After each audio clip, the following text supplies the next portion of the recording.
제가 첫 번째로 소개해드릴 책은 이현 작가님의 매일을 헤엄치는 법이라는 책입니다.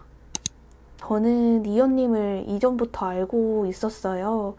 유튜브 콘텐츠로 되게 많이 접했었고, 사실 이전에 쓰신 겁 없이 그림 그리는 법도 읽어봤었는데 되게 좋더라고요.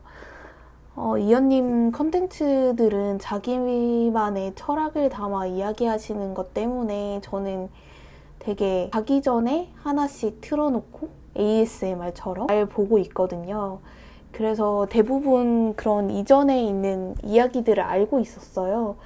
근데 이번에 나온 책이 만화책으로 나온다고 하더라고요. 그래서 되게 관심이 있었는데 갑자기 서점에 가서 이 책을 사고 싶다 라는 열망이 되게 올라오는 날이 있었거든요. 그래서 그 책을 사러 이제 서점에 가서 그 책을 사고 옆에 있는 카페에 가서 바로 그날 바로 완독을 했습니다.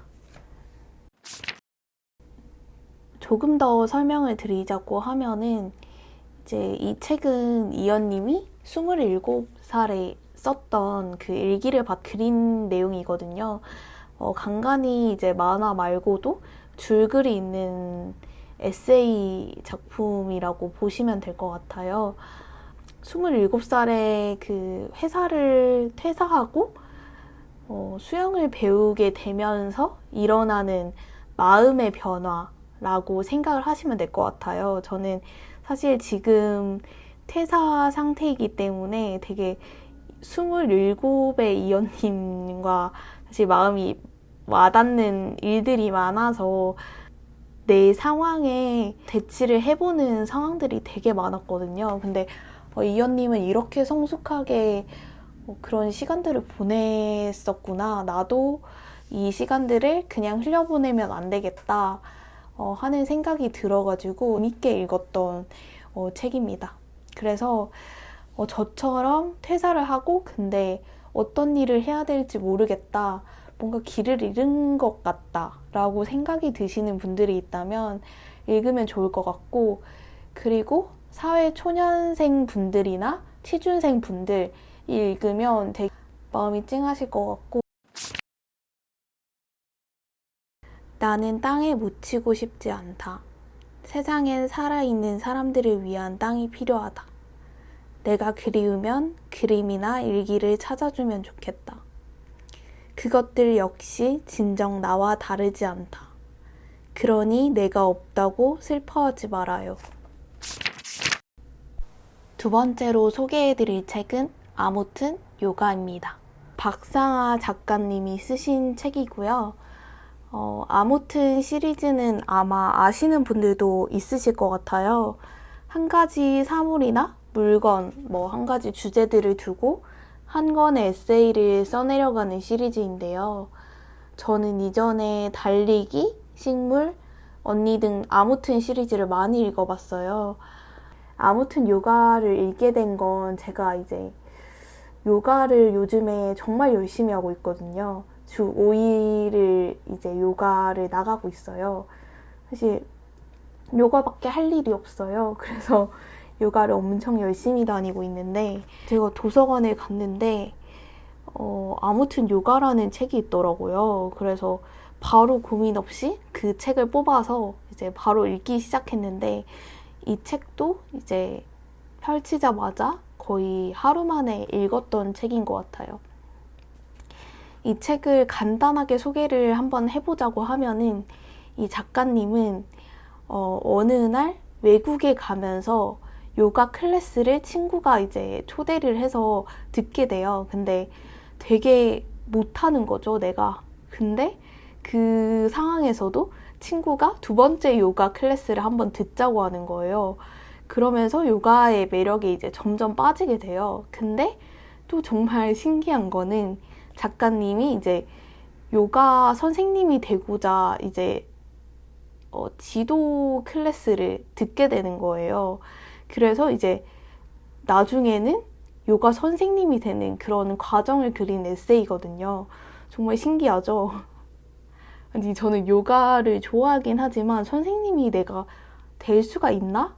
되겠다? 뭐 이런 생각을 해본 적은 없거든요. 그래서 재밌기도 하고 신기했던 작가님이 정말 대단한 분이구나 이런 생각도 들고, 제가 요즘에 요가를 되게 열심히 한다고 했잖아요. 그래서 여기에 나오는 요가 동작들 이름이 있어요. 막 다운독이나 뭐 그런 업독이나 뭐 그런 사바사나 뭐 그런 것, 아시탄가, 뭐 빈야사, 뭐 컨스 이름도 나오고, 그거를 보면서 제가 했던 동작들이니까 그거를 상상하게 되니까 되게 재밌더라고요.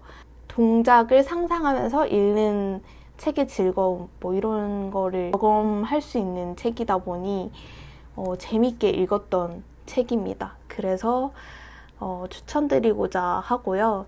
이 책은 되게 요가를 지금 시작하는 분들이나 요가를 하는 분들 중에서도 재미를 좀 못 느끼겠다, 아니면은 뭐 요가를 왜 그렇게 사람들이 좋아하는지 모르겠다, 궁금하다 하시는 분들이 읽어보면 되게 재밌을 것 같아요. 한번 읽어보셨으면 좋겠고, 여기서도 제가 좋아하는 문장을 잠깐 읽어드리도록 할게요. 어떤 이는 정말 뻣뻣해 보였고 또 어떤 이는 나이가 많아 보였는데 나를 제외한 모든 이들이 너무나 열심히 움직이고 있었다. 그때 세상에 그런 열정이 있다는 것을 처음 알게 되었다. 누군가에게 가시하거나 보여주기 위한 것이 아닌 있는 그대로의 나에게 집중하고 그런 나를 받아들이려는 열정. 제가 마지막으로 소개드릴 책은 박선아 작가님의 어른이 슬프게 걸을 때도 있는 거지 라는 에세이 작품입니다. 박선아 작가님의 책은 이전에 읽어본 적이 있어서 제가 고민 없이 골라봤고요. 작가님의 에세이는 되게 일상적인 이야기를 다루는데 그 장면을 바라보는 작가님의 다정한 눈길이 잘 녹아있는 문체들이 많아서 너무 좋아하거든요. 이번 에세이도 물론 그런 문체가 많아서 읽기 좋더라고요.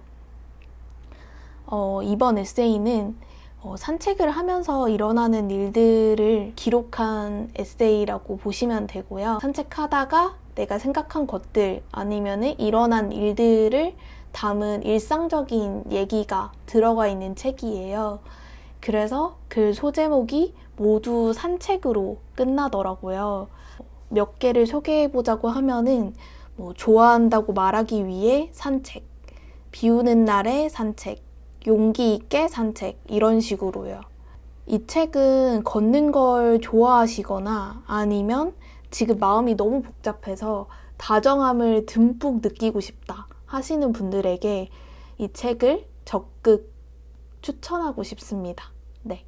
이 책에서도 제가 마음에 들었던 문장이 몇 개 있는데 그 중에 하나를 한번 소개를 해볼게요. 걸을 수 있을 때 나란히 걸어주고 쫓아올 수 있을 때 부지런히 쫓아와준 마음들 덕분에 나는 이렇게 텅 빈 새벽에도 혼자 웃어 보일 수 있다. 어떤 기억들은 떠올리다 보면 이런 기억으로 남은 생을 살 수 있을 것 같은 용기가 생기기도 한다. 그래서 매번 고맙고 또 고맙다. 이렇게 제가 이번 주에 읽은 3권의 책을 소개해드렸는데요. 여러분도 마음이 가는 책이 있다면 주저하지 마시고 첫 페이지를 펼쳐보시길 바랍니다. 그럼 다음 주도 저는 열심히 읽겠습니다. 여러분도 간간히 읽는 삶 사세요. 안녕.